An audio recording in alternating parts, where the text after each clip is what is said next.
naman siya na natingog mga igsoon. And immediately, I just took everything and I threw it in the trash. Wala na. Tadya na nadunggan niya ang tingog sa Ginoo. Wala lang ang langan. Ipamunit tong mga droga, yemno, sigarilyo, o sa mga whiskey, yung ilagay sa basurahan. Suddenly, I had all of this strength, this power that I never had before. No, atong panahon na bakit niya ang usa ka kaning gahumbang na siya sulod nga wala siya dito sa una, wala siya dito sa una. And the strength didn't come from me. Oh, yan na bakit nga ang usog dili gyud gikan niya. I could never brag and say that I did anything. It was only by the power of Jesus within me. No, ang gahom gyud sa Ginoo may so naa niya atong panahon na. And I remember thinking as the days went by, I would count how many days it's been since I smoked or since I did drugs. No, sa dede human niya atong ipanglabay ng drugs yan ang gikaunt kung pila na kaadlaw mawala na siya naggamit og droga. And I remember I would wake up every day and I would call my mom. No, nakainom siya na taga-adlaw yung mata niya bumata, matawag siya sa iyang mama. And I told Mom, it's been 3 days, it's been 4 days, it's been 5 days. And I would always tell her, I feel new. I feel like a new person. I'm not the same anymore. No, kanunay siya rin ma, nabago na yun ko. Hallelujah!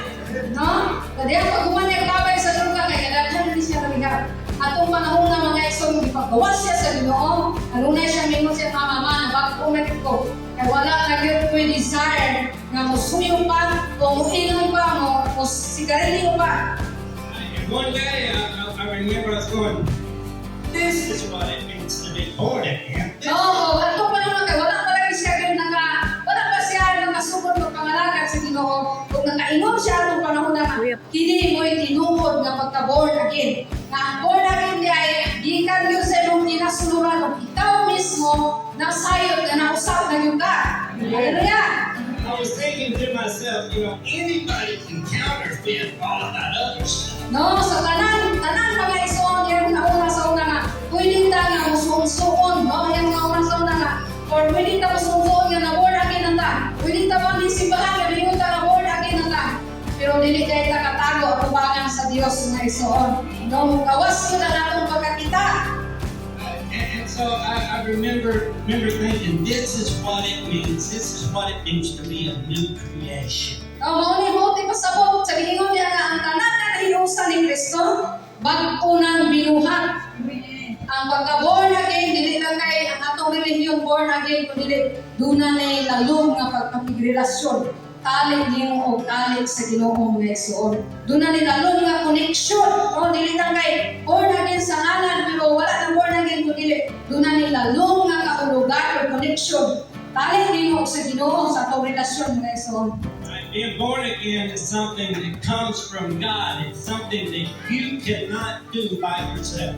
No, kanyang pagka-born again, wala tayo labot ani. Kundi gikan ni sa Ginoo.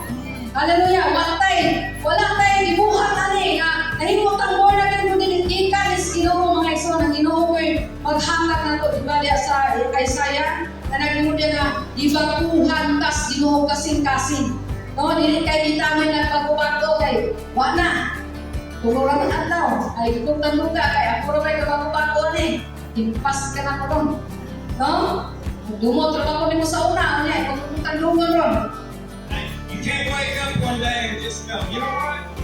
I'm gonna go to a church today and I'm gonna be born again. No, dili ka magahimo nga gagmata na to mitag ako simbahan ron. Kay aron na born again ko. Gamato simbahan karon kay murag makasala naman kay ko. Ato ko simbahan ako born again ko kadyo anime or born again ko kaning kuan Domingo lang. Only God reads our hearts. No, kay ang Dios nga igsoon nakabasa o nakakita siya sa atong kasing-kasing. Your heart has to be ready. If you're not ready to give up everything, your life.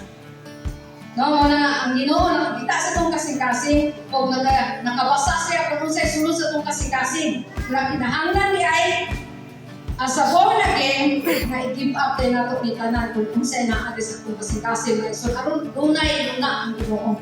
Dunay siya kahong nga mong gawin sa atong kinabuhi.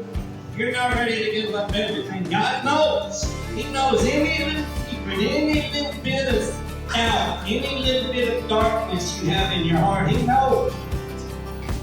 Muna nga, ang Diyos siya ay nakabalo gina siya sa gagmay mga utang.